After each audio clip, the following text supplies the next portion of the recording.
Hello, everybody. Thank you for joining us. Welcome to the start of a two-day series on how design with nature, resilient redesign, and incremental development within our transportation network and built environment can mitigate climate warming and protect our health. My name is Liz Levesque. I'm the chair of CNU of the Palm Beaches. CNU of the Palm Beaches formed last summer of 2019 to locally accomplish the goals of CNU Florida and CNU National. For those of you new to the organization, CNU stands for Congress of the New Urbanism. The CNU movement started in the early 1990s in response to planning policies and design which forced suburban sprawl and even more dependency on single-use vehicles. The organization is for all planning and design professionals, decision makers, and advocates who want to create and live in communities designed for people. The mission of CNU of the Palm Beaches is locally to become a resource and trusted voice of accurate information and best practices for urban design, housing, transportation, and resiliency. Before we get started, I want to extend a special thanks to Heather Danforth, Vice Chair of CNU of the Palm Beaches, and to Richard Stowe, a CNU member who organized this event. The event was originally an in-person festival. They quickly regrouped with the current COVID-19 situation to create these live webinars for everyone.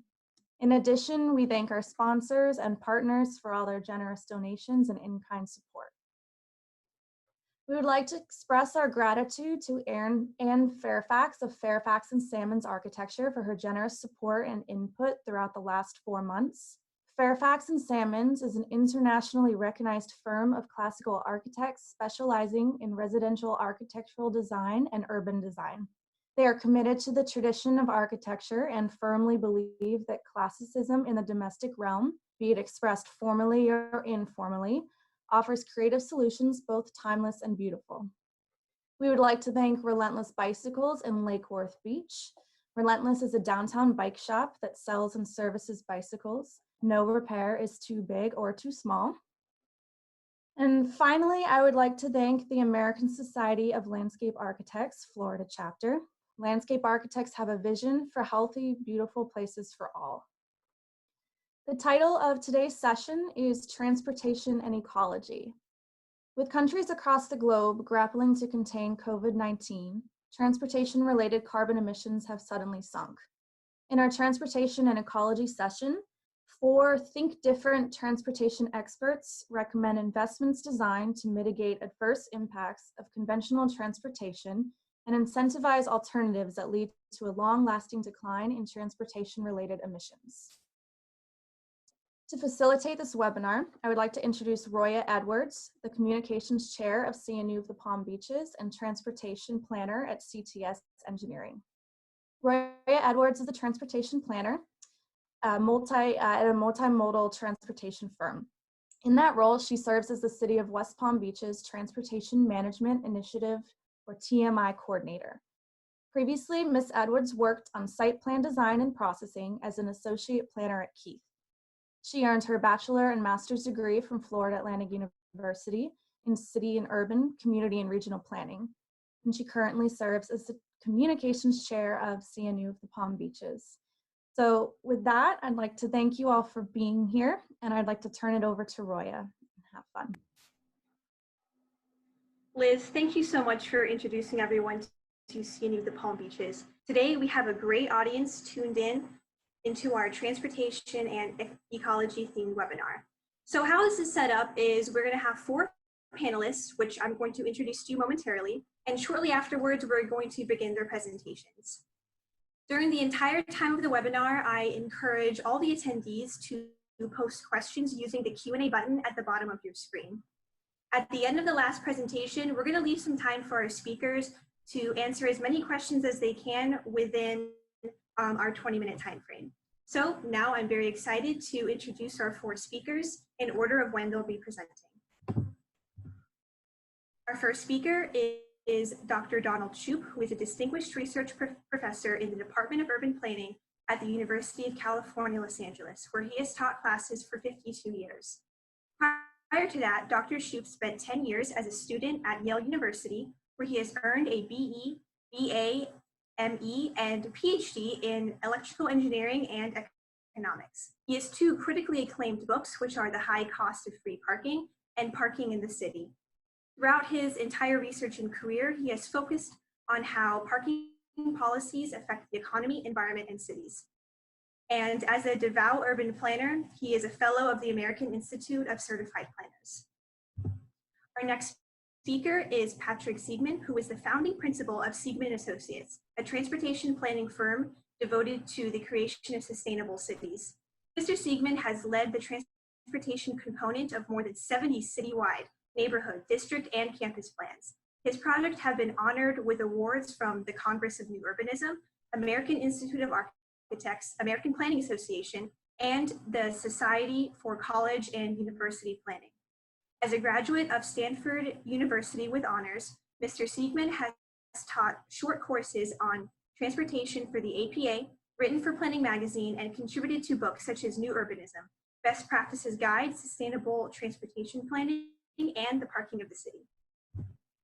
Our third speaker today is Jason Chandler, who is the chair of the Department of Architecture at the College of Communications and Architecture and the Arts at Florida International University, where he has been teaching since 1998.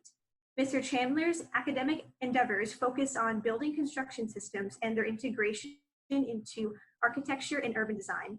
Mr. Chandler is the founder and principal of the award-winning firm Chandler & Associates in South Miami, Florida. Mr. Chandler's design work has been published by the Princeton Architectural Press, Trauma, Florida Caribbean Architect, and the Miami Herald, in addition to being noted in the New York Times and MIT Press. Our fourth and final speaker today is Michael Wallwork, who is the founder, president, and transportation engineer of Alternate Street Design. Mr. Wallwork has nearly 50 years of design engineer experience. However, he got his career start working as the district traffic engineer for the city of Melbourne, Australia. Eventually, he did move to Florida, where he was a design engineer for the Florida Department of Transportation. A creative, innovative, and safe street designer, Mr. Wallwork has designed over 900 modern roundabouts, redesigned 61 poorly designed roundabouts, and was involved in numerous traffic calming projects in 4 countries and 43 states. He's given over 1,700 presentations and taught 150 training courses on roundabouts and walkability. His safe street designs and roundabout designs have received many awards and recognition throughout the years. So now that I've properly introduced our very talented and accomplished speakers, I'd like to pass the presentation over to Dr. Shoup, who will be discussing the high cost of free parking.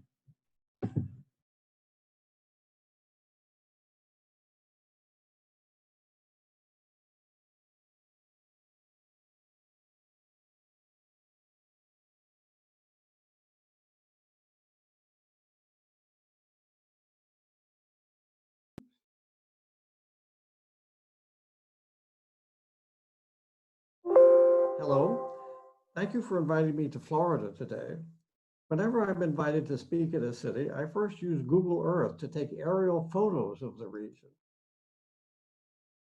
These 2 shopping malls in Miami look like parking lots with a few stores. And here's a mall in Boynton Beach. And another one in Wellington, Florida.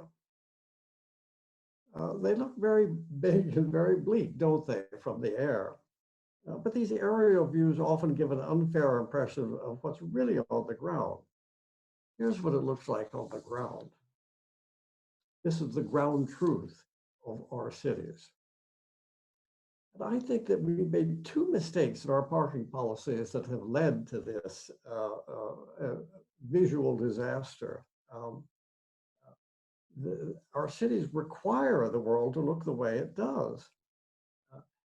The first mistake, I think, is to keep curb parking free. That we expect to be able to park free wherever we go. And to make sure that there is free parking everywhere. So these 2 parking policies ensure that we can park free wherever we go. But that is not their only effect. In the high cost of free parking, I argued that minimum parking requirements increase the cost of housing and everything else except parking, increase traffic congestion and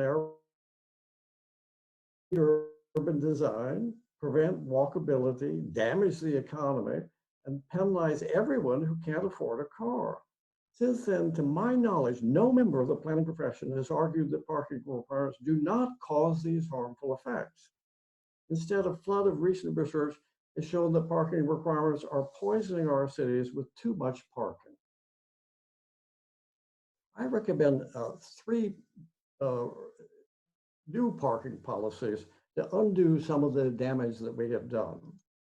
The first is to charge the right prices for on-street parking. The lowest price that will leave one or two open spaces on every block. So wherever you drive, when you arrive at your destination, you'll see one or two open spaces waiting for you. And to make these prices politically feasible, I suggest using the revenue to improve the public services in the metered neighborhoods so that everybody will see their meter money at work, especially because most of the meters are paid for by non-residents. And then cities can remove off-street parking requirements. I think with these three reforms, we can choose a better path to the future. But the path we're taking now is suggested by the cover of this publication by the American Planning Association. Where are these parking standards? Sounds good. We ought to have high standards, shouldn't we? But the report says nothing about standards. It does not say what parking requirements should be. It only reports the parking requirements from a non-random selection of cities. The cover itself, the first page of 6 pages of land uses. They're too small to read, but it gets down to boarding house at the lower right-hand corner. And this goes, so over requirements. Here's the first page. Adult land use is one of the first land uses that are recorded. And we have parking requirements for 9 different adult land uses, including separate requirements for adult bookstores, adult arcades, adult cabarets, adult motion picture theaters, adult parlors, and sex novelty shops. I wonder who did the painstaking research needed to set the parking requirements of all of these varied adult uses. And in this picture, this building reveals what planners think the world looks like. It shows that we're in trouble, I think. Each of these parking requirements looks simple when planners can link parking to people. For a barber shop, there's one space for the barber and one space for the person in the barber chair. And usually there are gender distinctions, which are hard to understand. But they almost always require at least one parking space per person, except for religious uses. And even then, there are gender distinctions. But when you get away from people or cars per person, you have to find other measures of how many parking spaces per block. 1,000 square feet of the land use is a typical one, but for others, there's you have to be more inventive and say everybody who's going to a swimming pool would need a parking space, so we have to relate it somehow to the size of the pool. And there are even parking requirements for the afterlife.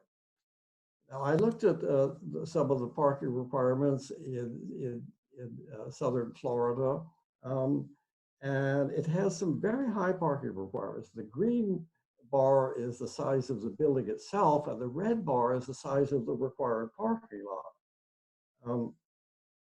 For example, a restaurant in Coral Gables will occupy about a quarter of the site because the parking lot is almost 4 times bigger than the restaurant itself.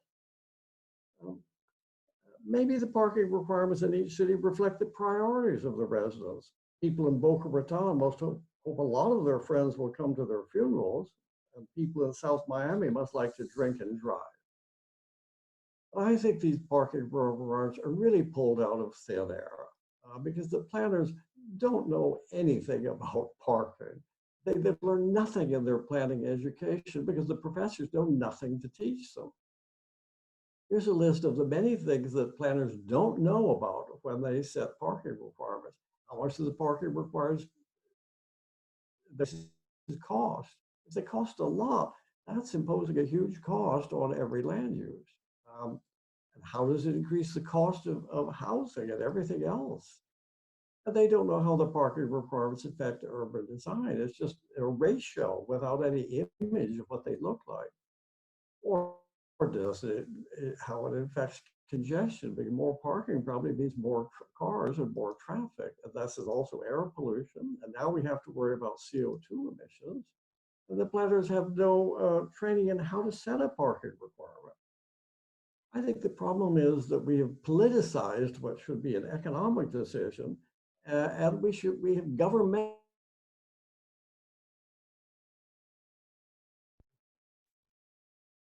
And we've created a disaster. Here's a picture of California. I mean, wherever you go, there are huge parking lots you can look at from the air.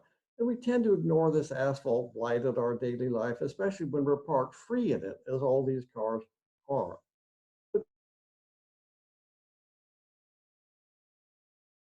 In every other aspect of our lives, the cost of parking doesn't cease to exist just because the driver doesn't pay for it.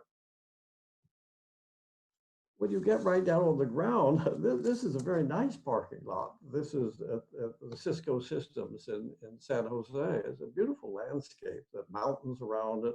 This is a great place to be if you're a car. Well, what would it be like if we tried to convert some of this parking into another use? So I took some buildings from London and used Photoshop to show, well, what this parking lot would look like if you said, no, we stop requiring parking for any land use. And so you could build the new urbanists called liner buildings on the periphery of the lot. It would be much cheaper than normal because you wouldn't, the land is already assembled. It's not a brown field, and you wouldn't have to dig any underground parking.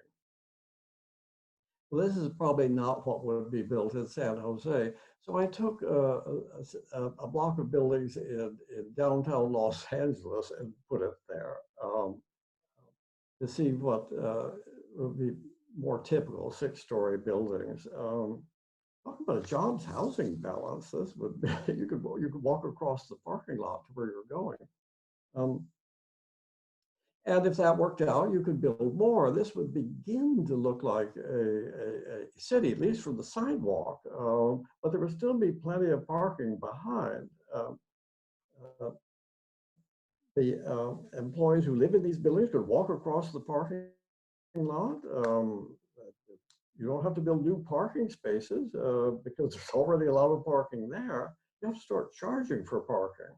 So I think the upside of our current mess is that we have an accidental land reserve for housing right where we need it. And you can see at the lower corner is a rounded corner. Here's what it looks like on the ground in Los Angeles. There are, I think it's a school on the ground floor and apartments above, but anything could go as liner building. It could be garden apartments or office buildings or even single family houses.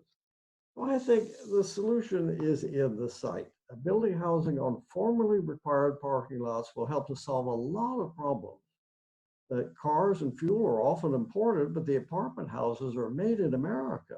So shifting land from parking to housing will increase employment. But to get this result, we have to do 3 things. First, remove the off-street parking construction possible. Second, charge for curb parking, prevent spillover and overcrowding. And third, spend the meter on the curb parking to plant street trees, clean the sidewalks. In some cities, they give free Wi-Fi to everybody or free bus passes to everybody. So I think building infill housing on the perimeter of parking lots will be the world's largest land reclamation project outside the Netherlands. And this is not gentrification, and it doesn't displace anyone because nobody lives there now. And this does not encourage or subsidize high density. It simply allows higher human density and lower car density where people demand it. So I think that there are a lot of things that you could cite as advantages of this, that we'll have to build the housing. If you're a drywaller or an electrician or a plumber or a glazier or a roofer, this would be a great thing to have happen in your neighborhood. And there'd be more housing. You spend less time commuting and reduce your spending on cars and fuel. You can spend it on other things. And they're all the things that we want to have happen, but the parking requirements are preventing this. And finally, in the Florida context, many Floridians worry that rising sea levels may flood much of the state. If carbon emissions from cars accelerate the rise in sea level, do you think Florida will be safer if all the other cities on Earth instead adopt Florida's current parking policies of free curb parking and off-street parking? Would you like to see this policy adopted throughout Asia and Africa and South America? Would that help Florida if we had this kind of land use with a lot of driving and a lot of cars? Or do you think Florida will be safer if all the other cities on Earth adopt the parking policies I have just recommended? Well, I think Florida would be better off if other cities throughout the world reform their parking policies. And I think Floridians ought to do as you would have others do. And Florida is working to strengthen its coastal infrastructure to protect against rising sea levels. But is it smart to build dikes around free parking lots? Charging market prices for curb parking can generate the funds needed for coastal infrastructure. What will we do with all the cars we won't need? Here's a sculpture in France called long-term parking. So it would even have an artistic aspect of it. What about all the parking garages that we've built? What do we do with them? We've saddled ourselves with this. Here's a project I think would go down well in springtime in Florida. Well, an urban planner can't end anything better than with a quote from Jane Jacobs. I think we're not a wealthy country because of what you and I have done. We live in a wealthy country because we were born here or moved here, and we owe a lot to the past. And I hope your gift to the future will not continue to be ample free parking. Well, parking is free for cars, but expensive for people. And we have made our priorities exactly the wrong way around. Cities have made great mistakes in planning for parking, and the next generation of planners can help to correct it. Well, that's all about all I know, so I better stop. Thank you for giving me the opportunity to speak to you today. But before I turn this over to Patrick Siegman, I should say that the main way the world has learned about parking reforms that I've discussed is through the consulting profession. Cities rely on consultants to advise them, and Patrick Siegman always gives the best advice.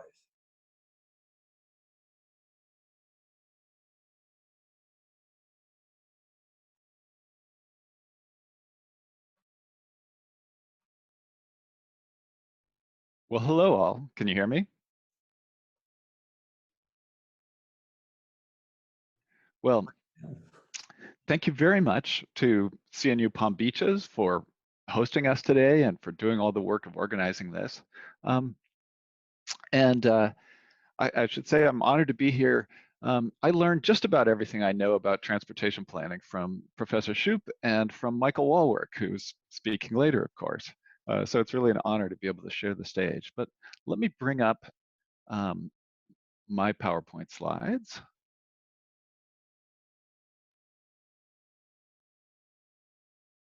Here we are. I'd like to talk to you today about creating cities that have less pollution and better places. And it turns out, as Professor Shoup has just briefly explained, that managing curb parking is absolutely critical to achieving those goals. If we don't reform the way we manage curb parking, well, we can't actually remove minimum parking regulations without a backlash, because everybody will be afraid that all of the curb parking in front of their house will be flooded with parked cars. So I just want to show you a little bit from the work I've done on implementing the principles that Professor Shoup has recommended for managing parking. So this is a photo of my hometown of Palo Alto, California. And before I was born, my mom and dad bought their first house here in Palo Alto. It cost them about $16,000. And at the time, it cost about 25 cents an hour to park on Main Street. Well, today, that same house would cost more than $2 million, and it's free to park on Main Street. So within a space of a generation, we've completely solved our affordable housing problem for our cars. Actually, the Bay Area now has thousands of homeless people, including dozens in my hometown of Palo Alto, and yet we have no homeless cars. So I think this is backwards and that we can do better. So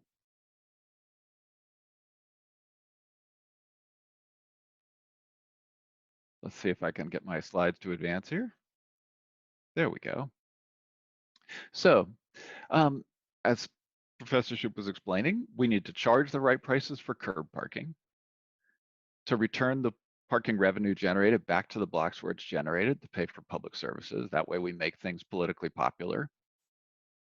And then we can remove the minimum parking regulations, because with the curb parking managed, you don't have to fear that the next development will flood the streets of your neighborhood with too many parked cars. And one thing I want to mention is that this can really be done anywhere, from the countryside right down to the most urban centers. And I want to show you a few examples of how to do that. So downtown Ventura, about 15 years ago, had a perceived parking problem. They were planning to build a new parking structure because all of the curb parking in front of the shops on Main Street and all the other side streets seemed to be full from dawn until dusk and beyond. And I was hired to prepare a downtown parking and transportation plan for them. Well, we came and we studied the data, and we found that indeed the curb parking on Main Street was full. And simultaneously, the garages off Main Street, half a block away, looked like this at the same time. So we arrived at the conclusion that building more parking spaces cannot solve the perceived parking shortage. And we decided to form a parking benefit district. So we set a policy of charging the lowest rate needed to achieve 1 or 2 available parking spaces on every block most of the time. So we put meters on 318 out of the total 2,500 parking spaces in downtown. So really just the premium spaces, which was about as much as we thought the city was ready to stomach at the time. And it also happened to be the only parking spaces that were consistently full. And then actually we got rid of all the time limits, because the thing is, as long as there's 1 or 2 parking spaces on the block where you want to go to a restaurant, well, who cares how long everybody else on the street is parked? And to adjust the rates, the city put in the meters, and then they began charging, and then they measured rates again a few days later. And on any block that was within the target range, which we set at 65% to 85% full, we kept the prices the same. If it was above 85% full, we raised the rate by 25 cents an hour. And if it was below 65% full, we lowered it by 25 cents an hour. So over the course of a few months, the city kept adjusting rates and got to about the right rates. Now, all the revenue went back. And at first the city staff said, well, let's fund a downtown shuttle. You know, they were transportation staff, so they thought that would be good. And we said, well, no, let's do whatever the downtown merchants and property owners want, because they're the organized group in this city, as usually is in most cities. And if we don't focus on what they want, it's quite possible that we won't have any meter revenue, because we won't have any meters. So the city merchants said, well, we're really worried that the perception is that downtown is unsafe.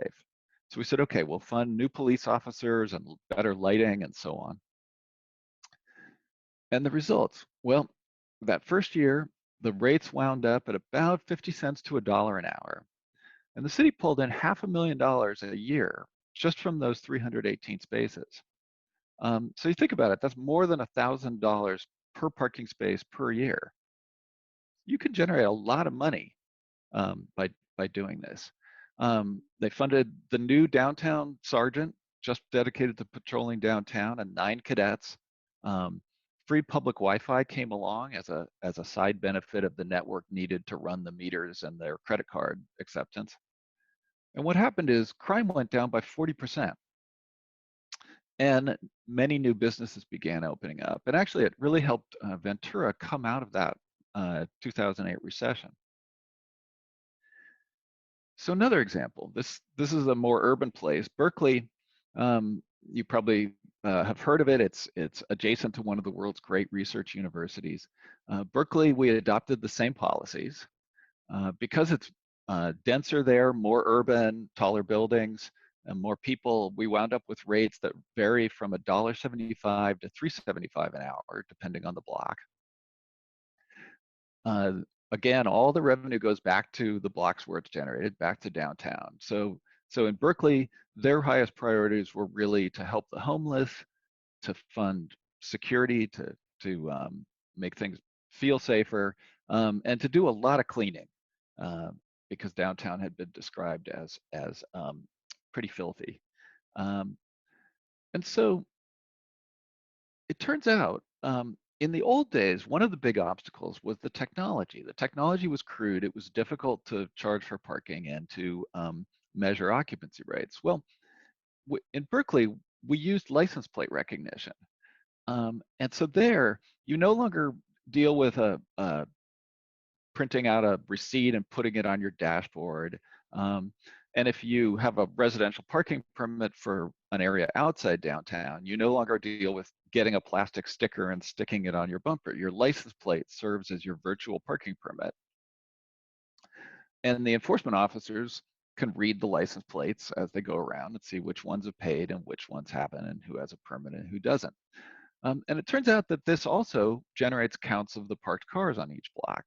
So we can automatically measure the occupancy through routine enforcement and then generate maps and see where we need to adjust prices. Now, the results in Berkeley were studied by academics at UC Berkeley. They found that most drivers say that parking is easy now to find. A lot more drivers are using the formerly underused garages that used to be priced higher than the curb parking, even though they were less convenient.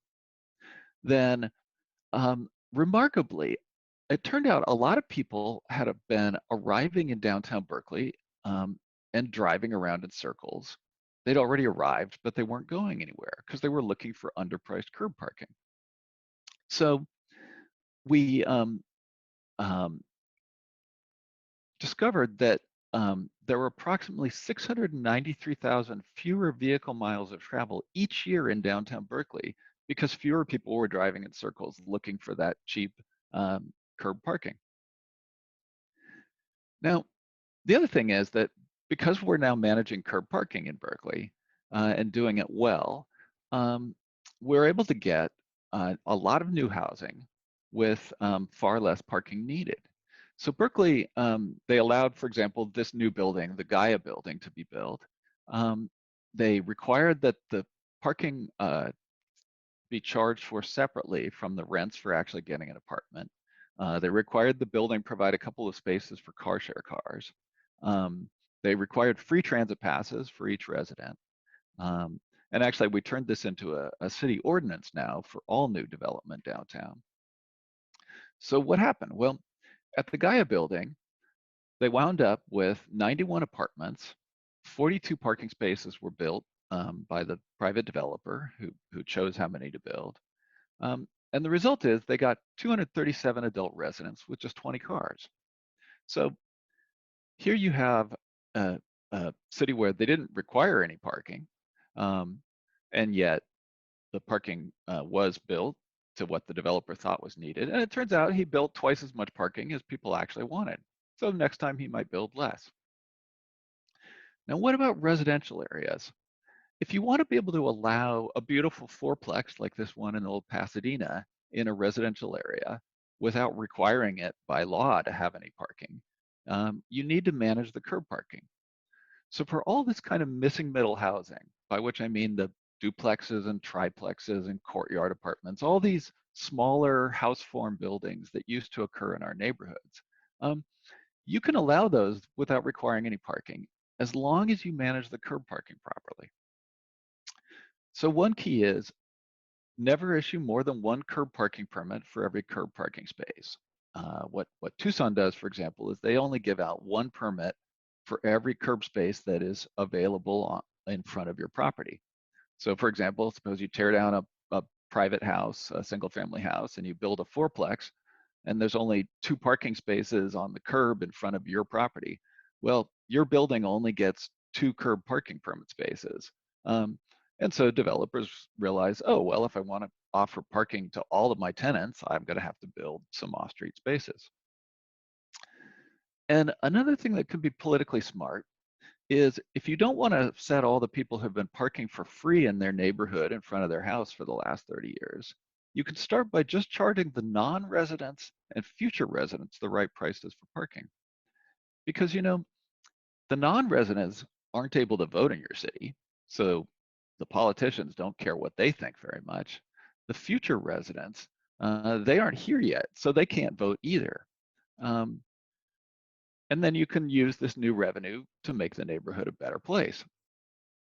And then you can let the existing residents park for free or cheaply, because the existing residents will then not lose anything from this. And over time, as people move or pass away, eventually you'll get to a situation where everybody's paying the right prices for curb parking, but it won't be a loss for anybody who's voting now.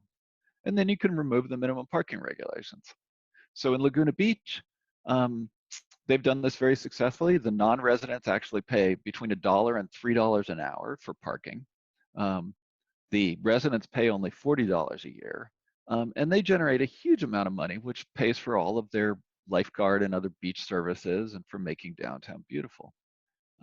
Once you do this, managing parking well at the curb, you can join cities like Buffalo and Hartford and San Francisco that actually have gotten rid of all their minimum parking requirements citywide.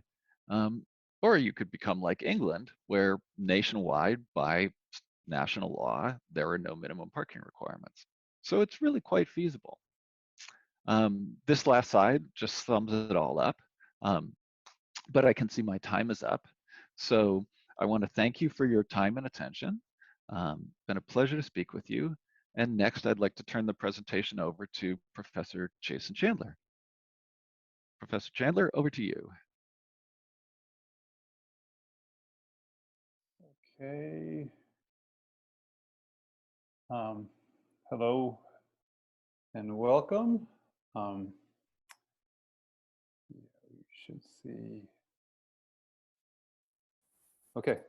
Good afternoon, and thank you for having me. It's been a pleasure to listen to the first 2 speakers, and I'm happy to be part of this group. A very sensible group, I would say. So I'm going to present what I would call a very modest project that I've completed, a built building, but in the context of grand ambitions. So as Professor Shoup mentioned at the beginning of his presentation, Miami, my hometown, we are experts. We are preeminent in building parking lots and structured parking. I don't know that any other city can boast such expertise. And certainly the image of the malls is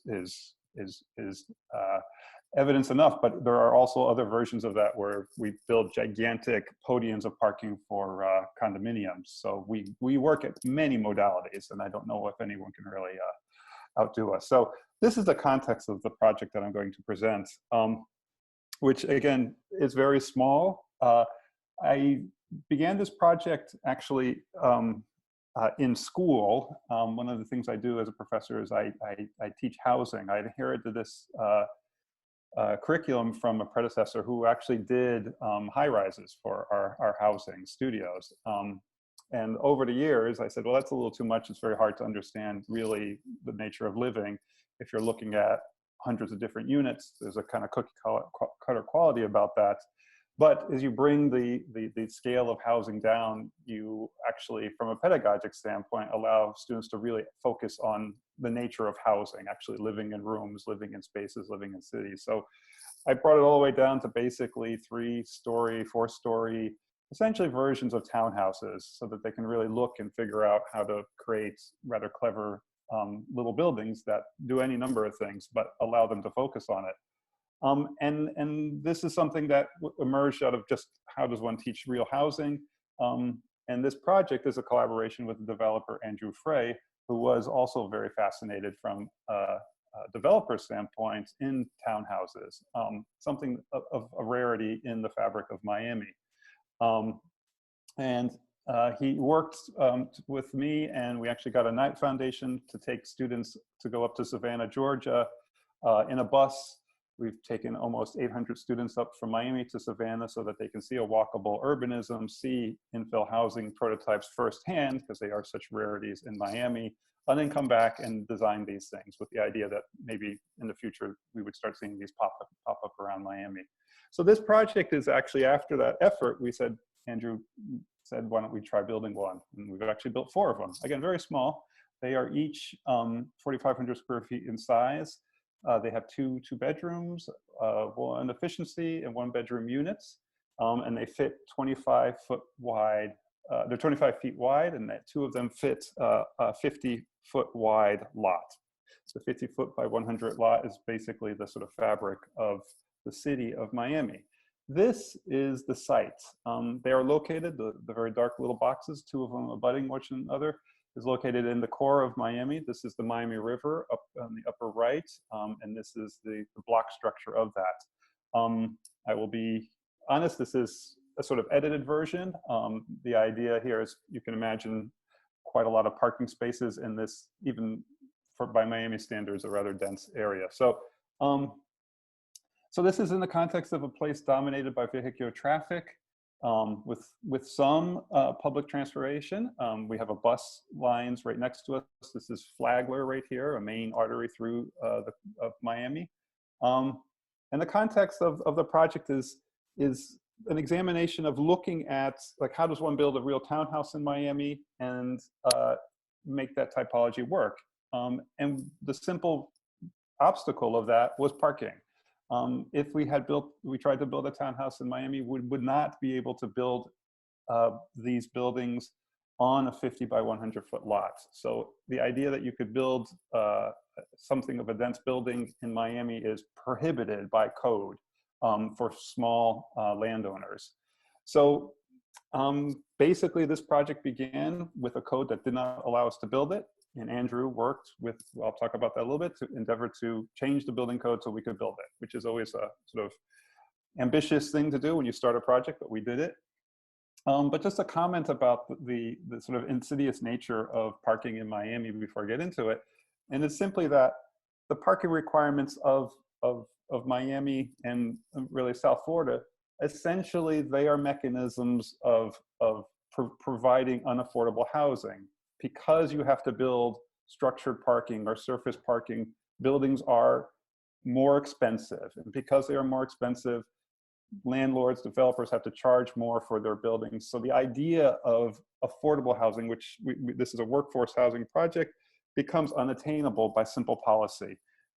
So again, while these are very modest buildings, the idea is that we hope that they're a kind of template for others to copy. And I will get into that a little bit. Why is this not going? No, sorry. So this was done in 2 phases. The first 2 were built in the first 3 years while we did it. And then right after, we built 2 more. This is a view of the project from the street. It is important to note that this is not one building. They are actually 4 individual townhouse apartments. They have separate fire, separate water. They are separated by party walls. I'll show you the prototype. They are truly autonomous buildings. They do rest on 2 lots, so there are 2 owners. But there is a flexibility for the type, as you'll see when we get down the road here. So just to talk a little opine about the townhouse as a type. What is fascinating about the townhouse, it is an urban creature. Remarkably simple proposal. It is a building that allows close adjacencies. Buildings essentially can be built on either side of them. It's neutral to context. And early in America, these things were typically single family buildings. There were some tenement houses that were there, but a lot of townhouses, the idea you would have a single family. Maybe the ground floor would be used for an office, work at home.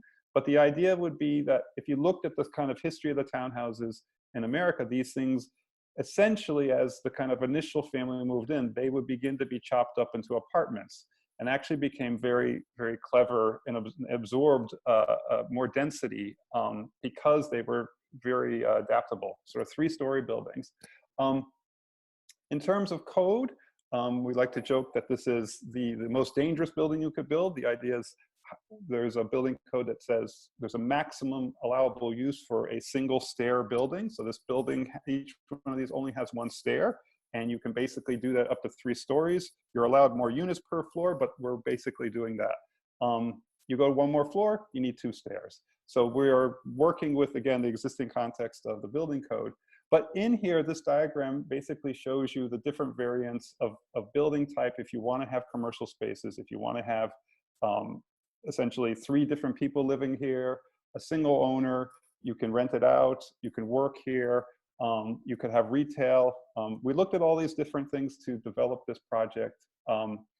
And we really believe that it is, however small and discrete, it is a durable building beyond its initial use, and would really, it's conceived as a piece that could be adapted and changed regardless of what the initial plan was. And even in this short life, we've seen that happen. The townhouse is a project that is essentially sort of a story of 2 things. One is the facade and the idea of the streets, and be able to engage that, the idea that there is a public face for a building. Curious that the townhouse would be the thing that would be the vehicle of a public face, because essentially 2 sides of it are blank and disappear, and it's a building that only has 2 exposures. It's a building that has a front and a back. But the reality is when that's all you have to make that open so that you can engage it. So what we looked at is a couple things. Keep creating a deeper porch. Interesting, this code that we're working in only has a build-to line of 10 feet from the property line, but only allows a 3-foot projection from it. So what we did is we pushed in the porch, so we actually have 5-foot deep porches, so you could actually sit out there, even have a table out there. We put glazing in there. And the other thing we said, you know, the stoop, right? The kind of front stoop, the staircase, be able to hang out there and actually engage your neighborhood. One little caveat in terms of code, you will see right behind the little wall right here, or the yellow door, there's a little wall right here. That is an ADA lift to provide accessibility into the building. This is multifamily housing, so 1/4 of the units have to be accessible, and we achieve that with that lift. There were some challenges about achieving that in terms of the code, but we managed to move past them with that. But this is the real story of the sort of problem of parking and why it was impossible to build what we wanted to build, which was a townhouse. And this is simply this building, which is 4 units on, or I'm sorry, it's 8 units because there are 2 buildings, would have required 12 parking spaces. 2, if you got the curb street parking that were allowed, again, depending on tree wells and things like that, but let's just say you could get 2 on there. But the reality is you wouldn't be able to get 2 for the lot, because half of your lot would be devoted to a driveway to get in and out of here. So that would kill immediately your sidewalk. And essentially those 10 remaining spaces plus 1 ADA space with its striping and its access essentially consumes the entire lot. So the expense of a surface parking lot in this case is the same building would have an additional floor, would require 2 staircases and an elevator, and obliterate essentially the ground floor with a sea of parking. And you can go to Miami Beach and see these all over the place, and that's there. So the reality is that the parking the requirements of parking actually become more problematic as the sites get smaller and smaller. And the idea of having a kind of affordable, accessible housing alternative is predicated on small building lots. So it literally didn't allow us to do this. So this is a contrast to the two possibilities. So here, one, a sea of parking, elevated building, more expensive structure, more building services versus something sitting on the ground with a stoop in the front, planting, and a yard in the back. This was a story, I think, ultimately about politics. This is myself. I'm in the middle with Andrew Frey, the developer, and the now Mayor Suarez of the City of Miami. Then he was a commissioner, and basically working with him, championing this small, and again, modest thing to basically say any building under 10,000 square feet in the urban corridor next to public transportation would not be required to have parking. Small little nomenclature change in the code, probably a year of negotiating with politicians to make it happen, and it happened while we were putting together, and we got to build it. So it is remarkable that we have this. Again, the building is very straightforward. I could wrap this up a little bit. I would say remarkably sort of bland in its layout. It has the stair I talked to you about. It has basically two frontages that allow for lights. So that's where we put the sort of open spaces, the bedrooms. We put the core of bathrooms in the middle. Standard townhouse plan, nothing earth-shattering about that. But again, an autonomous little vehicle of urban dwelling that is attainable. This is a view of them. And then just,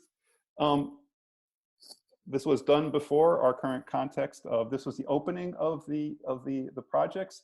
This is the backyard, which obviously this is pre-COVID, where we had a great party in a private backyard on the front floors. We had I think over about 100 people come in that evening. A lively space, you know, a yard, you know, kind of urban space that had privacy, all these kind of good things, kind of dynamic space. But again, incredibly modest. And this instead, had we not been able to do this, you would be looking at a parking lot. So I just want to end with the idea, the sort of ambition of this project. The next step is to really think about this as a potential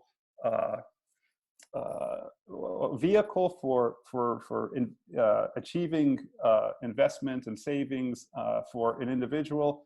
And the last part of this would be the building really can fit on 25-foot lots. So right now, the minimal lot size of a building in a city in Miami is 50 by 100, 5,000 square feet. So it's a little more expensive. So if we can just tweak, again, the code a little bit and say, well, actually, you only need 2,500, you immediately drop down the land value. And this thing is an autonomous piece that can sustain all the number of things, works, all the services, does what it needs to do, and become, again, more affordable because we're using half as much land as required by code. So I thank you. I have 23 seconds for letting me join you here. And it's my pleasure now to introduce Michael Wallwork, who is our next speaker.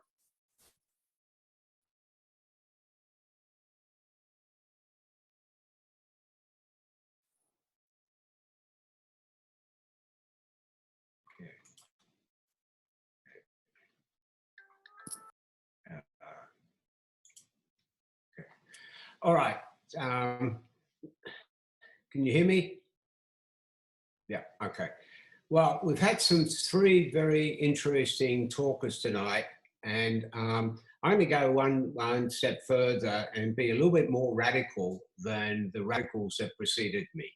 And over the years, road-based, car-based transportation has been very well criticized for the impact on the environment. Well, I want to talk about how we can take our existing transportation tools and actually make a huge improvement in our environment.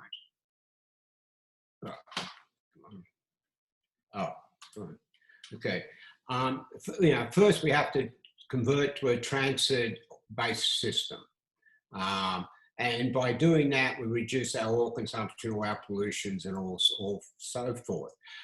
With the rail sleeper gravel design for transit, we eliminate the water runoff, which is a big issue with road construction.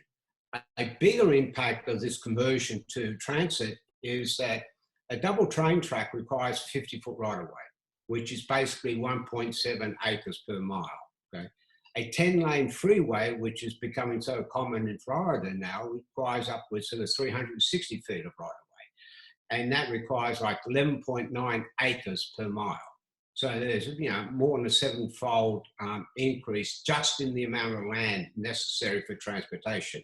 And in the bottom left, you can see the Sunrail is actually operating 2 train lines in 42 feet of right-of-way. Then you look on bottom right and you see the I-295 in Jacksonville with the 360-foot right-of-way. One issue I've been talking about transit for many years in the US, and people keep telling me that you don't have the density for transit in America. So I pulled up some numbers of comparison, and you see that Tampa, Lake Worth, and that have higher densities than what Melbourne has. So if Melbourne can have a big transit system, you guys can do even better. Now, on the cost, I don't think anyone ever considers this, but to build 2 rail tracks, including stations, is about $9.6 million a mile. Okay? A 6-lane freeway is $48 to $64 million a mile. Now, when you look at the actual capacity of what you get for all that money, a single train line that runs 5-minute headways, which is typical in the peak hour, a 6-car train can handle 1,000 passengers. Maybe you can squeeze them into like 1,800, which is 12,000 people per hour, right, on the train. The new trains in Melbourne are actually getting redesigned to handle 2,000 passengers per train. Now, on a freeway lane, typically around 2,000 vehicles per hour per lane, 1.1 people per car, that's 2,200 people per hour in a freeway lane. So 2 train lines can give you 24,000 people per hour. That's going both ways. A 10-lane freeway gives you 22,000 people per hour. So basically, 2 train lines can move more people than a 10-lane freeway. Okay, and this is what it can look like. This is in Melbourne, Australia, where I was a district traffic engineer before I migrated here. On the top left, there are 6 trams, light rail vehicles, and 2 buses, which about capacity about 660 people. But you try and fit 600 cars in there, no way. You just simply can't do it. So we can carry more people this way in a much smaller space than you can with a car-based system. Then in the bottom right, the typical inner urban area of Melbourne has 4-lane undivided roads. And what we do is, you see there, we've got trams running in the middle 2 lanes, but the cars are also sharing those same 2 lanes. Then on the outside lanes, you have parking, loading and unloading of trucks. And in the bottom right corner, you'll see all these people getting off the trams, right? And there's a few people here waiting to get onto the tram. And the interesting thing about this type of design is that people don't hop on the tram at one end of the line and go to the other end. They get on and off multiple times. So the capacity of a tram line may be, let's say 5,000 people a day.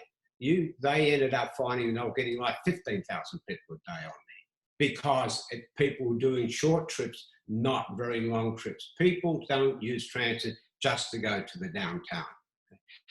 Nowadays, instead of the gravel and asphalt that we used in the previous years, we're now using grass between the train tracks. This is a last project I did in Melbourne. But when you go to transit, one very important thing is we need to provide roundabouts as much as possible, because they give the transit vehicles the sort of absolute right of way over other vehicles. And so you keep the transit vehicles on time, and okay, the vehicles suffer a bit, but that's more efficient than putting in traffic signals. This is Melbourne, just to give you an idea of what a city with a transit system looks like. This is the Melbourne Metropolitan Light Rail and Commuter Rail network. The light rail is the on-road based stuff. The commuter train is the in its own right of way.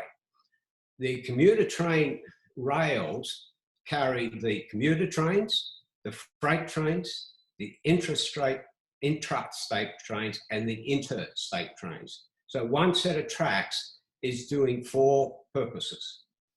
So one thing we learned in Australia is how to share things. Instead of having everything isolated from each other, how do you share? Okay. And just as an idea, the total passengers in the metropolitan area is about 560 million people a year.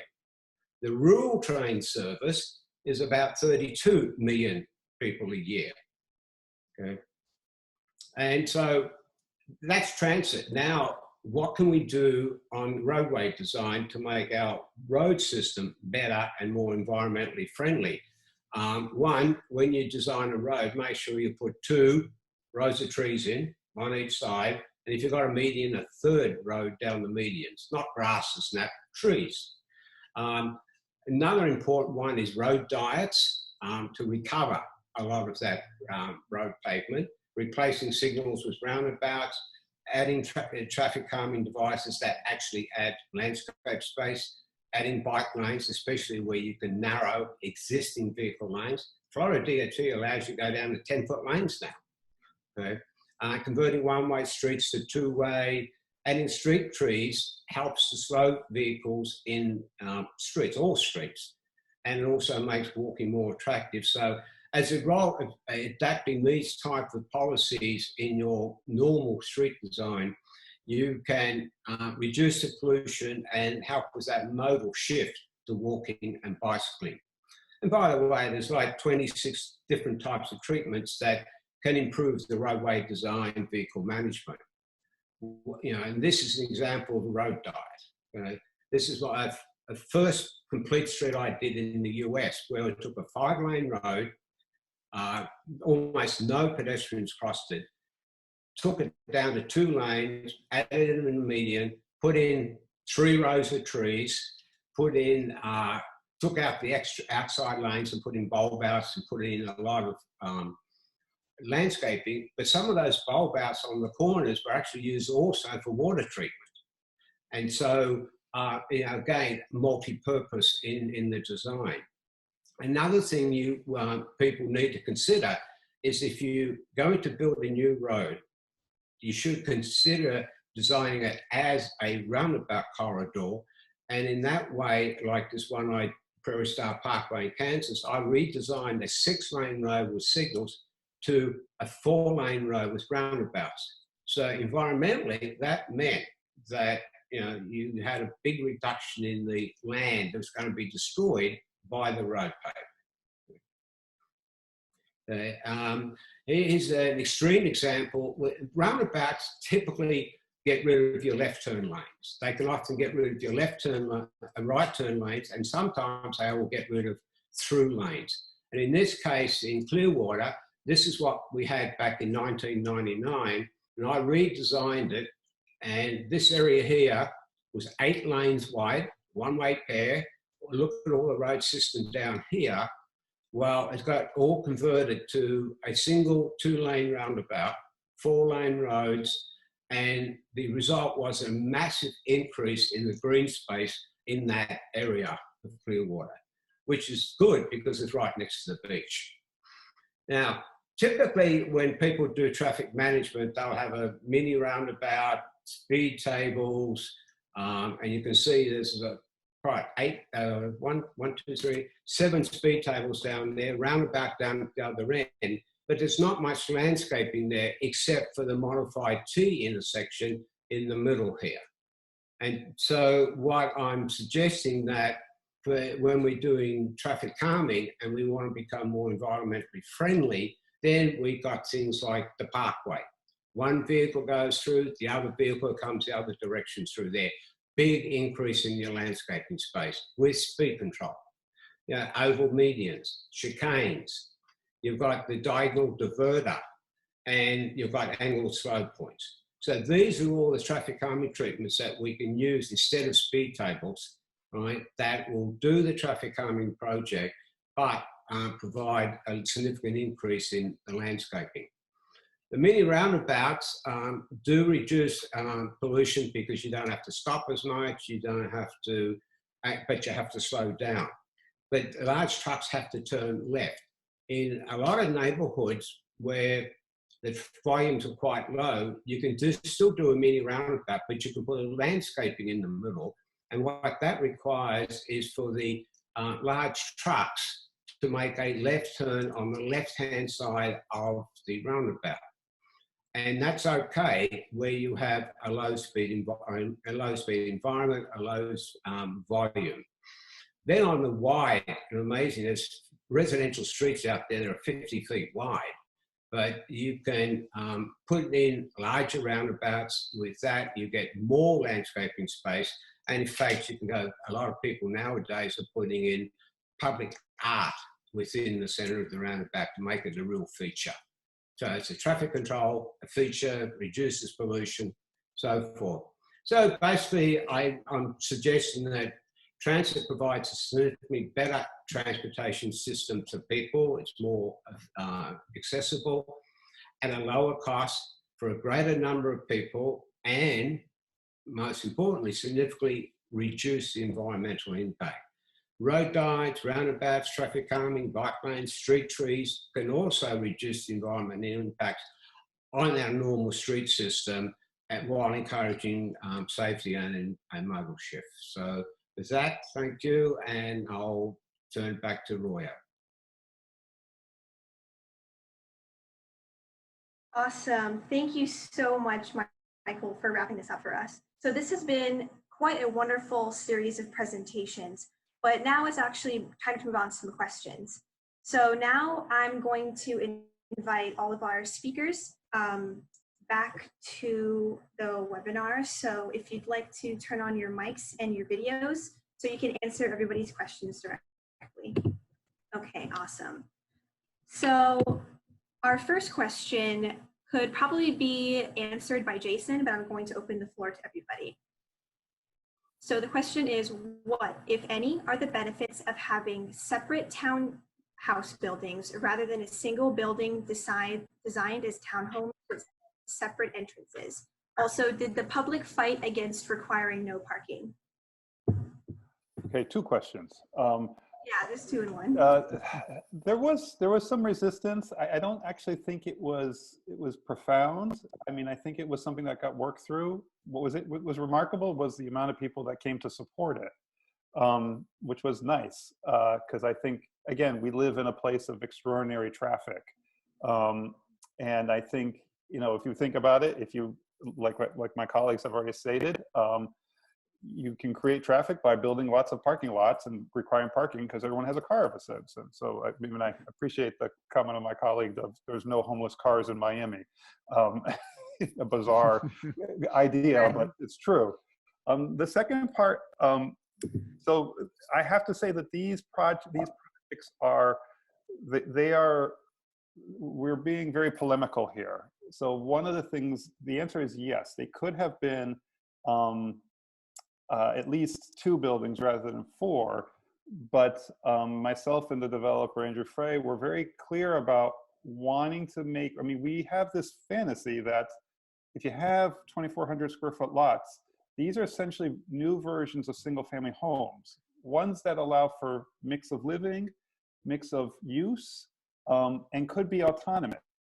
And that autonomy, again, there's a lot of sort of legal issues about sharing spaces, and if you know anything about condo boards, they're ripe with sort of agitation, and are really in the end inflexible. So yes, there is a way to do this, and I would say case by case. But again, the polemic is the autonomous, flexible, durable little townhouse piece as really a goal that I think will produce a lot of benefit for a city. Right. I think it's also pretty important. You can't really take away a resident's parking without providing them another option as well to get about, getting to work or commuting. So I think that's why this especially works the best in urban areas such as Miami. So thank you. Yeah, I'd like to add something to that, is that, I showed you the tram system in Melbourne, that we have a lot of residential development along those 4-lane undivided roads, and people can just walk out their front door, hop on the tram, and go anywhere in Australia by using transit, and you don't need a car. So doing sort of that transit takes the pressure off people of requiring cars. Yes, I'd like to add something to that too. The question was there difficulty in requiring no parking? Well, there's a difference between requiring no parking and allowing no parking. So that I think that what happened here is that they were not requiring parking. And I think if you're worried about traffic congestion and air pollution, you're probably very happy to see people arrive who do not own a car. Or if they do own a car, maybe they don't use it very often and they can pay to park it in a garage off-site. So I think that certainly removing off-street parking requirements doesn't mean removing off-street parking. It just says allowing the developer to provide as much parking as they think the residents will demand. Absolutely. I have a couple other questions. So another one is, when cities remove minimum parking, how do we convince banks to finance projects with less parking? Cities hear from developers that banks do not want to finance projects with less parking than the actual market demands. Maybe, yeah, whoever would like to answer that one. Maybe Patrick. Sure. So it's interesting because bankers, when they go to school, and maybe they got an economics degree or a political science degree, they didn't learn anything about how to set parking requirements, or how much parking a building should have. So what they usually do is they say, well, let's just check the box and see whether the developer has met the city's code in this proposed project. So they're assuming that the planners know what they're doing. And what happens is, the reality is that oftentimes when cities remove minimum parking requirements, what happens is developers actually start to think. And they go to the bankers and propose something. And Professor Rick Wilson at Cal Poly Pomona, he went and interviewed bankers who all told him that they just require what the city code says usually. So what's happened in all the cities like San Francisco and elsewhere that have removed all their minimum parking requirements is actually now, because there's no longer a code to point to, the developers propose something, and the vast majority of banks agree and go ahead and finance it. And actually what often happens is, if there are a number of competing banks out there who all want to issue loans, that's how they make money. So if the first banker turns you down, you go and you try another. And another thing that we often see here is that, because cities for a very long time have required a huge amount of parking, which turns out to be more than the average demand, or I'm sorry, more than the peak demand at 9 out of 10 projects, all these existing buildings have vastly more parking than is typically used. And what's very common in cities that have gotten rid of their minimum parking requirements is that you might build a brand new luxury condominium building with 0 parking spaces. But before you start to sell, you've arranged a lease from the guy with excess parking next door or down the block. And so you can offer parking without actually having built any in your project. Yeah, that's a really good point. You mean like unbundling the parking? Yeah, for example, I showed a picture of the Gaia building in Berkeley, where he built 42 parking spaces for 227 adult residents. Well, only half of his parking spaces were rented at a fee of $150 a month. So what he actually did is began offering those parking spaces for rent to people outside the building. And there are new developments going in with no parking at all. But there's a market now basically for parking in Berkeley. You can go on Craigslist and find a parking space to rent that's not far from home. Actually, the other thing that often happens is you of course have many people who are low income or students who don't have a car anyway, and they choose these buildings because they don't have to pay for parking. But then you also have people like I know one guy who just bought himself a beautiful condominium here in San Francisco for about $3 million. But he works 3 blocks away and he parks his car at work. So he doesn't need a parking space at home because he doesn't drive that much. Right. So really what happens is you turn parking into a ordinary market commodity that gets bought and sold and rented and leased. Mm-hmm. Yeah, I mean, I think a lot of the fear that these banks have is that, especially commercial projects, if there isn't enough parking, they ask the question, well, how are you going to get any business in order to pay me back your loans? Mm-hmm. That's how they get trapped in this mindset. But I think there a lot of times, especially in I know South Florida does have a lot of public transportation options, but it's definitely not as well equipped as New York and these other places. So I think that it's up to us as transportation professionals to basically debunk that myth that there's other ways to get around. Not everyone needs a car. So absolutely, I agree with you. Yeah, and it's interesting. It's really good to actually go out and talk to bankers and educate them about the market you see and so on. And what you discover, of course, is if you're a developer with a solid track record, a lot of times banks want to keep lending to you because you paid back your last project and they trust you as somebody with a track record. And oftentimes you'll find that, yeah, you don't need a yes from every banker. So you find the bankers who are ready to try something new. And eventually the ones who don't try something new go out of business. So it solves itself over time. That's a good point too.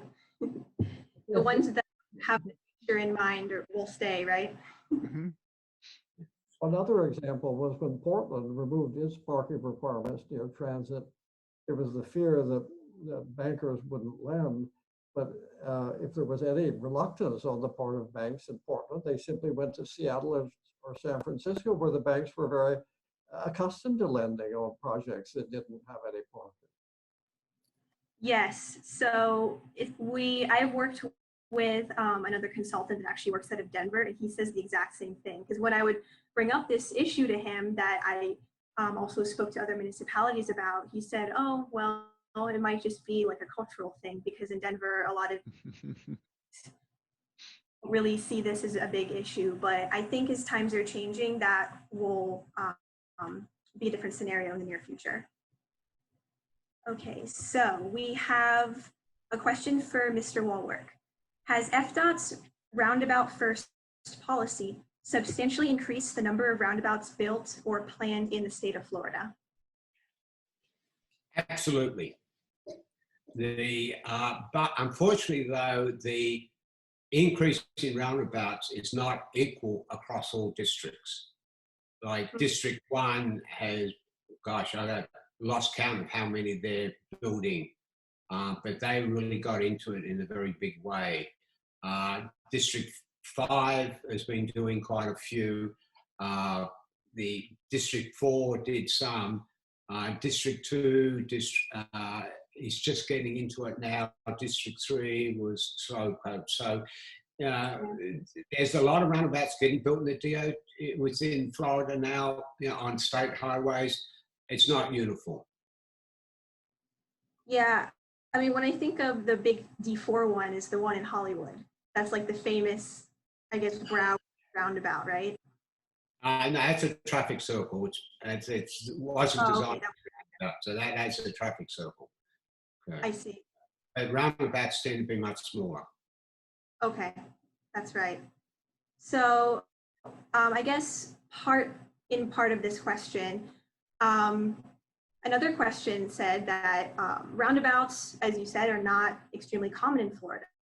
What are the statistics on traffic accident reductions or increases for roundabouts versus traffic lights? What are the benefits?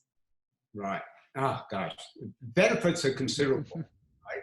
The first benefit I like to talk about is that at a signalized intersection and you're a pedestrian, you want to cross the road, it's like, mummy, please, can I cross the road? Because you've got to push a button and you've got to wait for mummy to tell you that you can now cross the road. Okay? And you can wait, in my community on 17, you can wait up to 3 minutes to cross the road. With a roundabout, though, you have the right of way over the passenger cars or over vehicles. And so when you come up to cross the roundabout, the vehicles are legally required to yield to you, and so you can cross almost at will. Right? That's the first one. They require less road pavement. They provide a lot of landscaping. You can create a town centre, impact by doing a roundabout and uplighting it. On the crash, and the capacity is higher than signalised intersection. On the crashes, there's a study done years ago by the Insurance Institute for Highway Safety.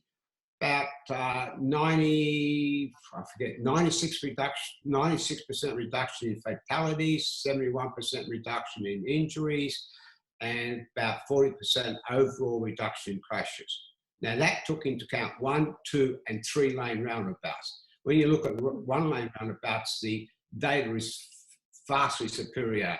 And as you go to 2, then they tend to have more crashes, and 3, even more again, because basically there's a lot more conflicts. But they're, and typically they're lower impact crashes. Right, cars are not going as fast. And normally there is a speed bump before a roundabout, correct? No. The only reason you need a speed bump before a roundabout if you don't do proper speed control through the roundabout, right?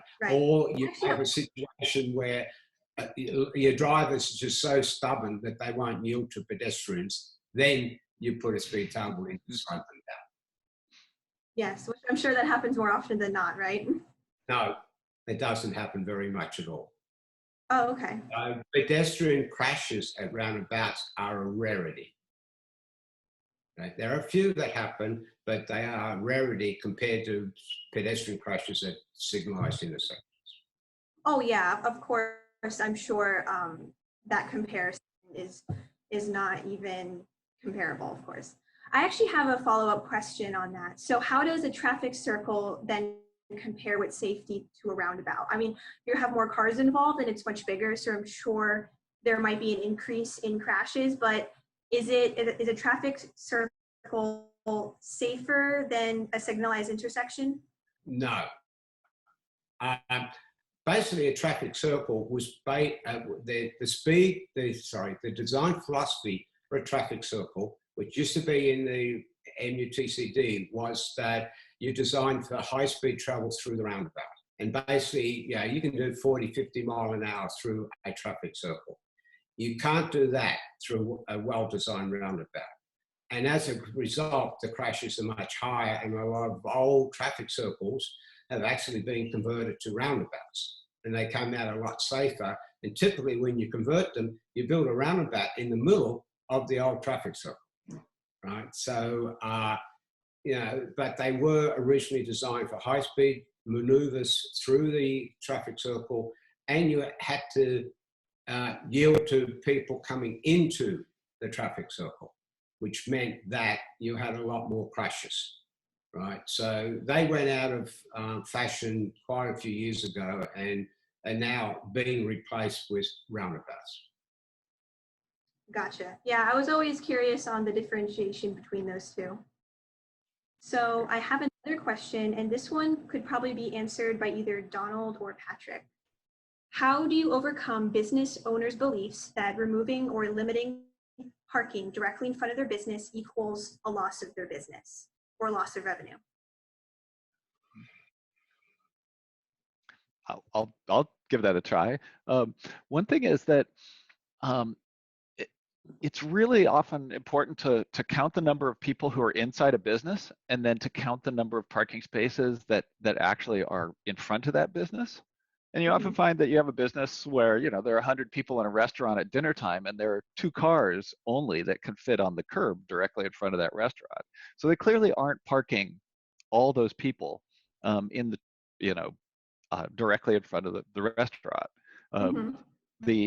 One of the things that it actually is really useful in places where we're proposing change is to conduct surveys and to survey 2 things.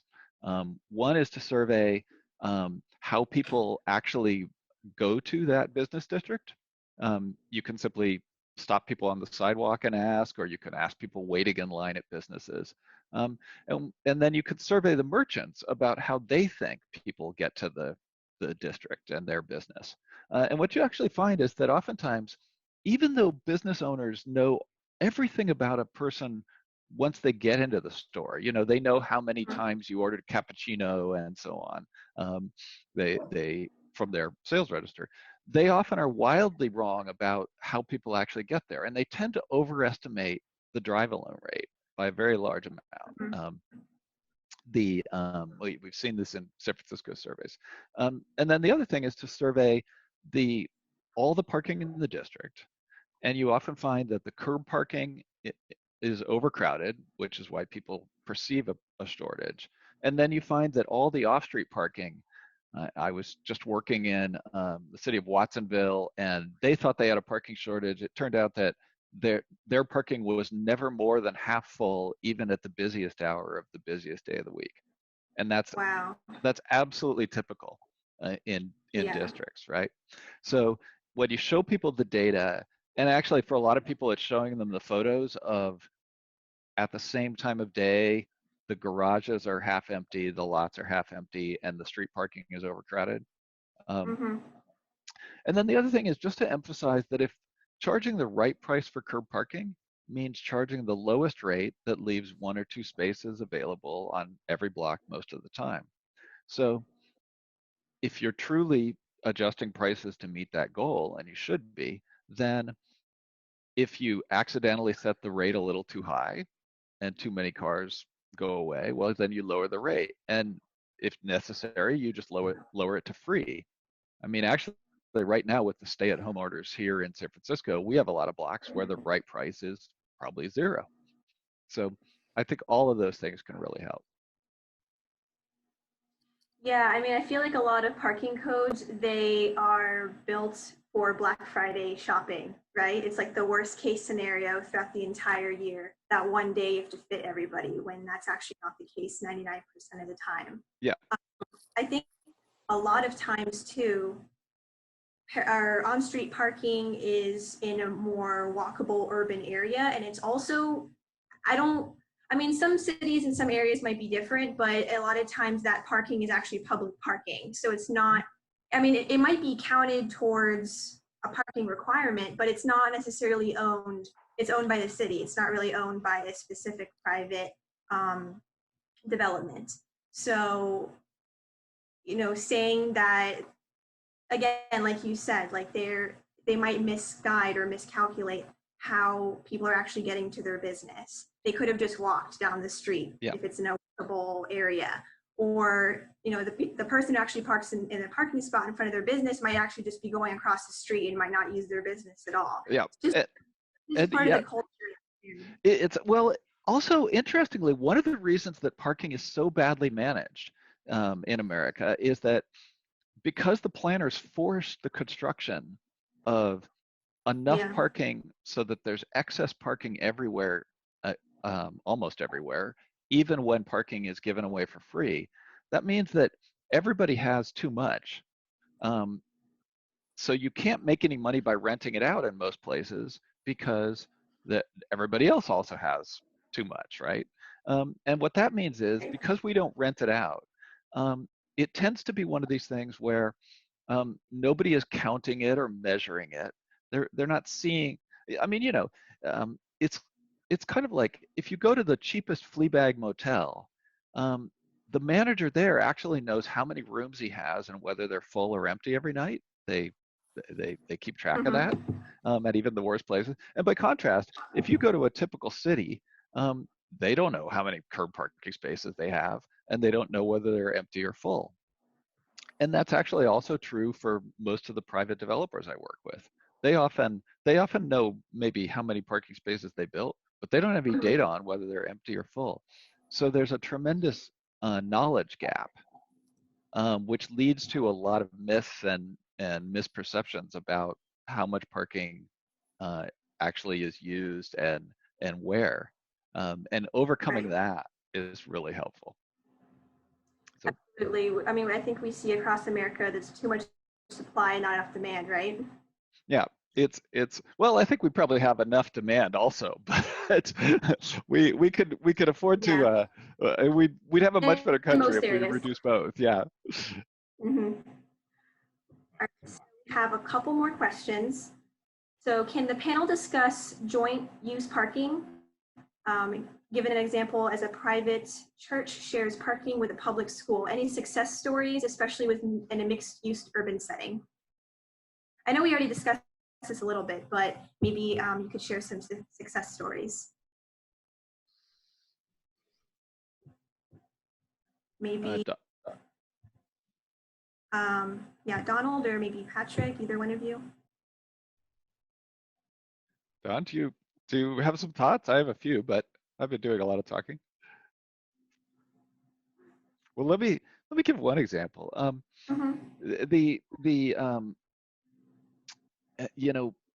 of the things that I found was that I loaned my car to my mom and dad while they were waiting for a new car, and this was about 15 years ago, maybe 20.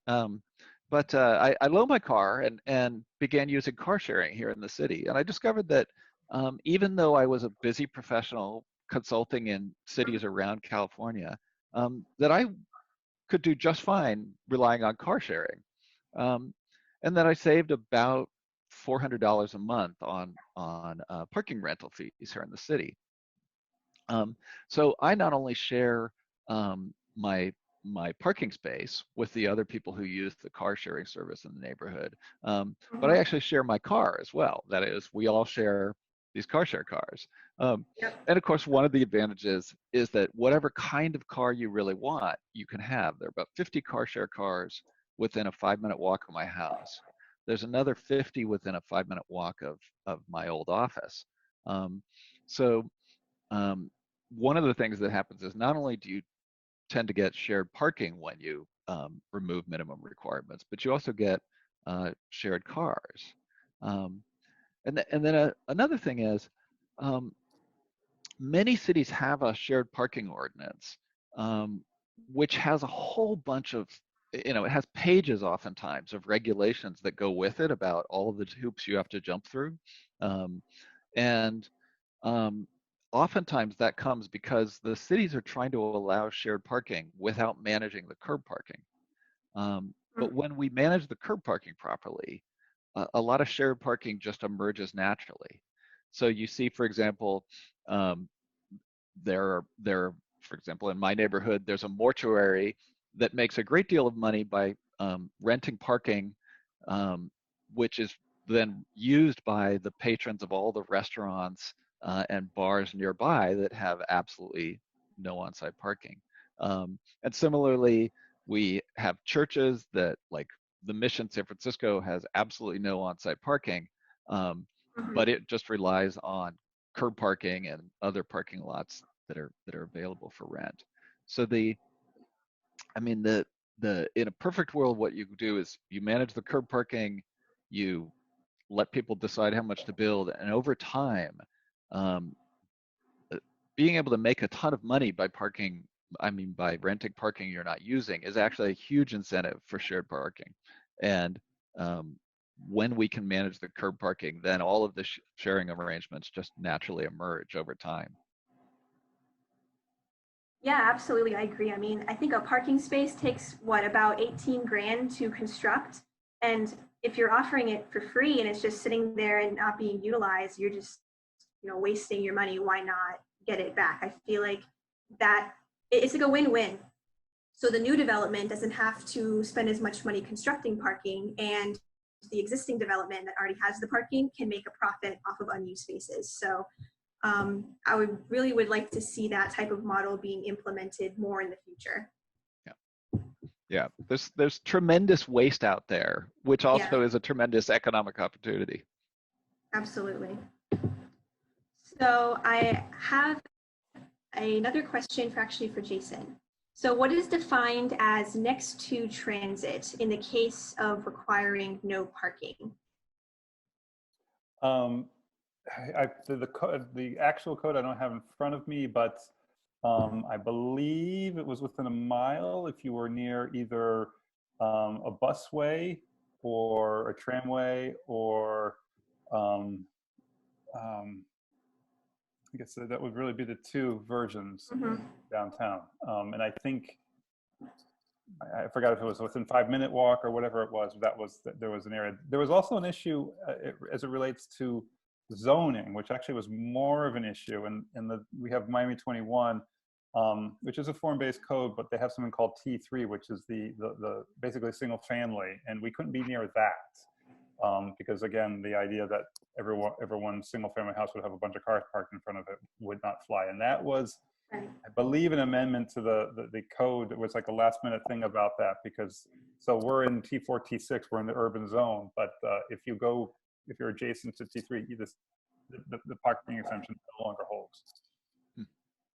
So there was, okay. That was the sensitivity that people got a little freaked out about. Gotcha. So your essential walk shed, you said, was about 1 mile. So the developments were 1 mile away from transit. Don't quote me on that. I think I forgot what the measurement was. I don't know if it was time or it was distance, but it was within at least, it might have been 500 feet. A short distance. A short distance, 500 feet from some kind of mass transit condition. And we're 2 blocks away from Flagler, which has buses going up and down all day long. So. Okay, excellent. So I have a few more. Do you have any suggestions, general or specific, about educating the public, the environmentalists and the policymakers in a car-dominant suburban environment? And thank you for the excellent presentations, by the way. I know this one is pretty broad. I think it's all up to you guys, whoever wants to take a stab at that. I guess it's about maybe policy initiatives to help influence this. I know that in the past, I've worked a little bit on TDM regulations and initiatives, demand management. So I don't know if that's something you all have worked with before as well. Yeah. Oh, go ahead, Michael. No, you go first. All right. Well, so on parking reform, one of the things I find is that when you propose removing minimum parking regulations, most of the environmentalists, virtually all of the environmentalists, are already on your side. They get it and will support reform. So I generally don't emphasize those benefits. Instead, I try to identify who are the most organized groups that have an interest in this area. So for example, in a typical downtown, it's the business association and the property owners. And then I focus on what they want. And very often, if you draw up a list of things that they would want to fund, you talk to them and you find out what would they want to fund if they had some meter money. Very often you can get a list that's their top priority, as we did in Ventura. And then you say, well, all the money is going to come back to downtown to fund your priority. And that often has been what we needed when then a minority of merchants still were panicked about the proposal to have free parking. What we found is we had the dominant political support. There's a great book called The Logic of Collective Action which is very good about explaining these interest group politics and how to understand them and how to work with them. So I really recommend that book. It's where I learned a lot of what I know about how to achieve good reforms. Yeah. Yeah. This is Don Shoup. Sorry, I don't see my picture, but I hope you can hear me. I think one of the strategies is to not even mention parking when you're talking about parking before. Just ask people, well, what is it that you would like to have? Is it a shuttle bus that you need? Is it a business improvement district that needs money for ambassadors? Just ask people what they need, what they would really like to have, and then say, well, I'm sorry, we don't have any funds for that, but here's how some cities get the money, is that they charge for curb parking to finance this, and then leave it to the business people. Think it was their idea to charge for the curb parking as a way to get what they want, but not lead with parking as the goal that you're really after. Just find out what their priorities are, and say, here's a way to pay for what you want. Well, yeah, I'll take a stab at it. When I came to the US, there was no roundabouts here. And so I set out to bring roundabouts here and ran into an awful lot of resistance, which Patrick's familiar with, the resistance I got right? And so basically what I did, my approach was I went out and just did presentations on roundabouts to any group that I could get to, anywhere in the country.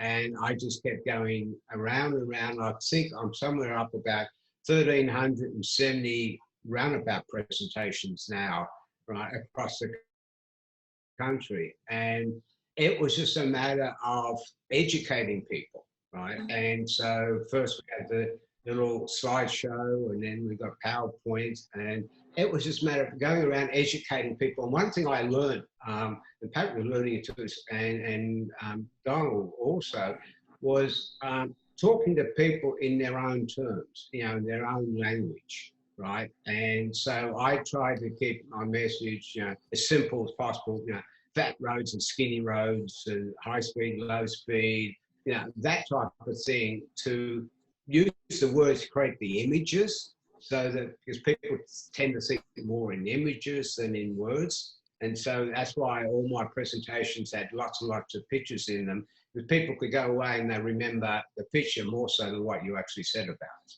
So it's just a matter about, the changing the public perception, the political, the politicians. It's just a matter of get to them and show them pictures of, this is what you got, this is what you could have, right? And this is how you deal with this problem and how you deal with that problem. And but it's sometimes it takes a while, because you've got to get to you get to a few groups, and they put you in contact with somebody else, and you move up the chain to get it done. So right now I'm in the TPO's or the MPO up there, Citizens Advisory Committee, and our TPO is not enthusiastic about transit. So I've been talking about it, and I finally got to do a presentation on transit to educate the group. Now I've got to go to the MPO board and do it there. But that's the step-by-step to get the interest, and you just keep going through the process and more importantly, find out who's the right people. Absolutely. Yeah, I feel as though a lot of these, or just the general public or groups in general, many people, of course, fear change or the unknown. And, if something new is going to be implemented, it's not their fault. They're just not sure of what the implications will be or how it's going to affect them in their neighborhood. So I will agree, you did a great service going out there and debunking myths and basically saying this is not as bad as the rumors say or what you might seem. So I've also seen that strategy be extremely effective. So yes, thanks, Michael. Thank you. So I'm going to check really quick to see if we have any more questions. It looks like we have about 15 more minutes. And of course, if any of you four would like to add any more, please go right ahead while I check this out. But I think we might have answered all of them so far. And of course, everybody in the attendees and in the audience, if you have any questions, we have about 15 more minutes. We're all more than happy to answer them for you.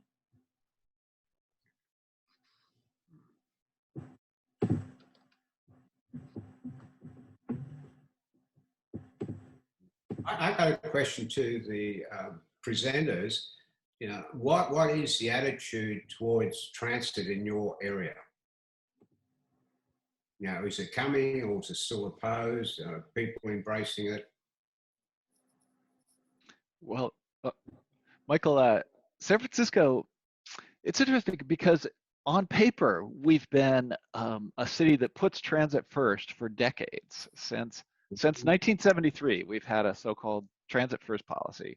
But what's interesting is that even though that was theoretically the policy, in fact, a lot of California state guidelines and traffic engineering practices and just the habits of city traffic engineers had actually put transit last on a lot of our streets when it came to the routine operations.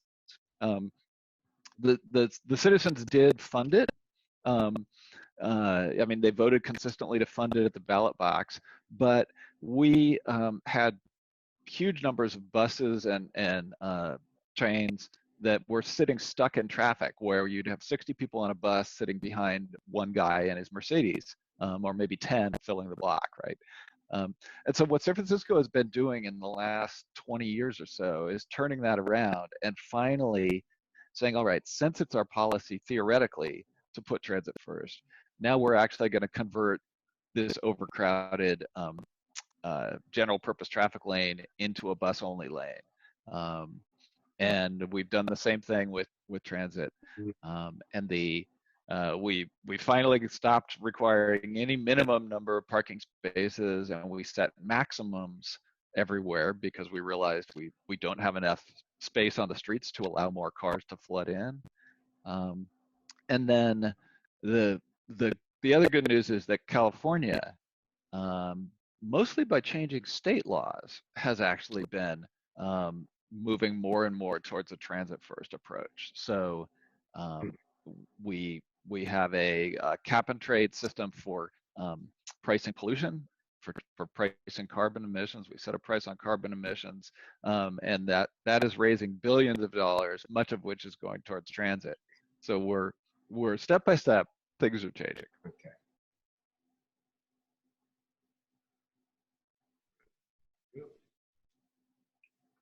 Don, do you have thoughts on how things are going in Los Angeles? Well, this is a bad time to talk about transit Yes. in any city. But I think one comparison that I made was that in New York City, which is obviously an exceptional case, they have about 3 million on-street parking spaces, 97% of which are free. That doesn't mean they're easy to find. It's a nightmare. Yeah. The parking spaces, but if you charged $5.50 a day for a permit to park on the street, and that's the price of one round trip ride on the subway. So if you charge for storing a car 24 hours on the most valuable land on earth, and you charge them the price of one round trip on the subway, that would raise about $6 billion a year in revenue. And by comparison, the total fare payments by everybody who rides public transit in New York City was $6.5 billion. So if you think that we're giving a subsidy probably of about what everybody pays for public transit, it shows that we have, as Patrick said, a car first policy. It's really a parking first policy. And I think that if we did start at charging the right price for curb parking, to leave 1 or 2 open spaces on every block, we get more transit riders. I think in a place like Los Angeles, it isn't that we lack transit, we lack transit riders. And that's true throughout the United States. Yeah. The average occupancy of a bus is about 10 passengers in a 40 passenger bus. So I think providing more transit in that environment is not going to greatly increase transit ridership. And it takes a long time to build a subway and an immense amount of money and a great disruption. Well, I think that if we get our parking policies right, we'll increase the demand for transit. And I think that is the key to having successful transit. Not to sound too bleak, but when we were doing this, these little apartments without parking, I pure anecdote, but I had a colleague ask me, he couldn't understand, thought I was crazy to do this. And he said, "You're crazy. It makes no sense." And I got to, like a colleague, not that close, but then I found out like later on that this person at the university, it's sort of west of Miami, lived in Broward, so he commuted. And I said, this is a guy who's in the car all the time. And then I found out he and his wife have 4 cars. He has a truck, he has a car, they have, so I only say that because it's so crazy.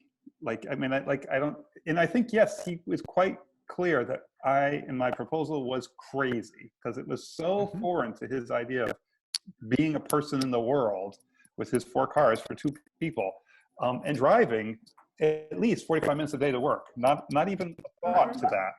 And I thought, okay, like it's stupefying, but that's, and Miami is a car town, let me tell you. Well, I find that one of the antidotes is often that first, if we often have the problem where if you're in a room full of city decision makers, or even in a university full of successful, accomplished academics, that we have the problem that oftentimes the wealthiest 10 or 20% of a city is represented in that room, and all the people who can't afford a car and ride the bus every day, they often aren't represented. This is very common with me, that I'll be in a room where everyone makes at least $150,000 a year, and we're talking about parking policy. And so, one thing you can do is you can do outreach, like going to the places where the low-income workers who work in the city and actually do ride transit or ride their bikes actually gather. And do outreach there. So, you go to an employee break room at a grocery store or a restaurant and survey people. And another thing you could do is you can get the census data. And I find that usually in even the most automobile-dominated cities in America, at least 15% of the population, the adult population of that city, has no car. And oftentimes, if you go to any you go to any fine restaurant and go around to the back by the kitchen and the dumpster, you'll find a bunch of bicycles that belong to the dishwashers and the busboys and the cooks. So getting the lower income people into the conversation somehow is really helpful, and because they're the ones who benefit most when we reform our approach to parking. It's interesting too. One of the other things is, if we look at all the things we want to fund that aren't parking, that haven't been getting well funded lately in many places in America, and then say, well, if we had some parking revenue to add to the budget for this neighborhood, what would we fund? It's interesting, I've had some discussions recently with friends about, well, does this terrible virus mean that nobody's going to ride transit anymore? And what I've been doing is looking at the cities where a very large share of people ride transit, and yet the virus rate is either very low or is under control. And I was looking at Seoul, South Korea is far more densely populated than New York, than New York City, and yet the entire country has very, very few cases of the virus. It's less than 1,000 people, I believe, confirmed. They've had I believe 6 deaths in the entire country. The part of that, I think, is that they have an excellent public health system which jumped on the problem early and prevented the spread. Well, if you fund a if you don't spend so much on parking, you can actually fund things like a good public health system. I was noticing too that here in San Francisco, the rate of COVID-19 infections is now lower than South Dakota, even though 40% of the people here ride to work by transit, and less than 1% do it in South Dakota. So there's, you know, you'll hear people say that, oh, you know, none of the sharing or transit is going to work anymore in this new reality. Well, actually, it's really not so.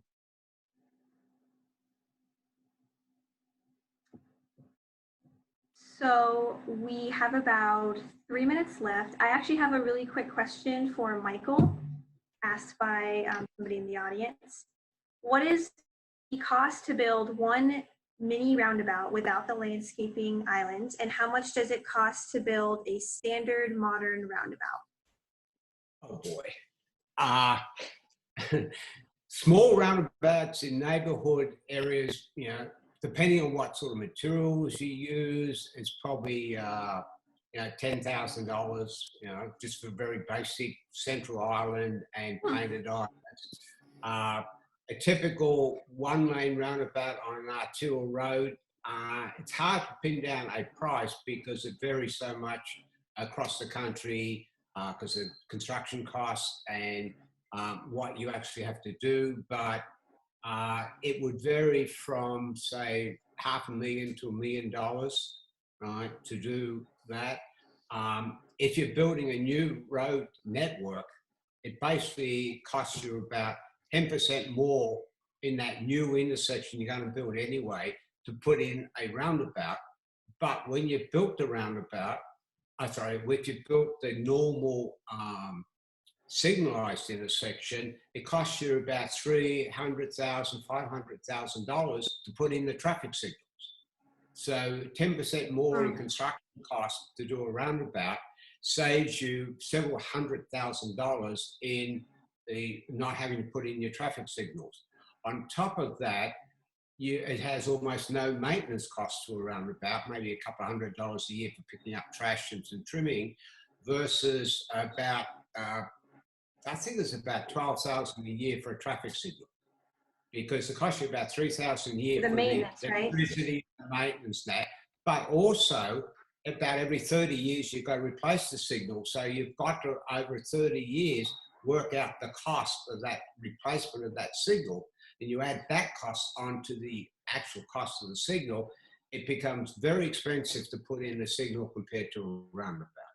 So some multi-lane roundabouts can end up costing you $5-6 million. So you got like from 10,000 to yeah, $5 million, or even more in some instances. So, but there are just so many variables; it's hard to tell. Gotcha. But what you're saying is that roundabouts essentially have a better like cost-benefit ratio, of course, than signalized intersections. Multiple times better. Absolutely. Intersection, because you've got to take into cost the construction cost, the maintenance cost, the replacement cost. Signal roundabouts will last a couple of 100 years, so you don't have to worry about that. And then your crash costs, right? And the crash costs, because they're differential, the crash costs typically should give you a benefit cost ratio where the roundabout has a benefit of about 3 times more than putting in a traffic signals.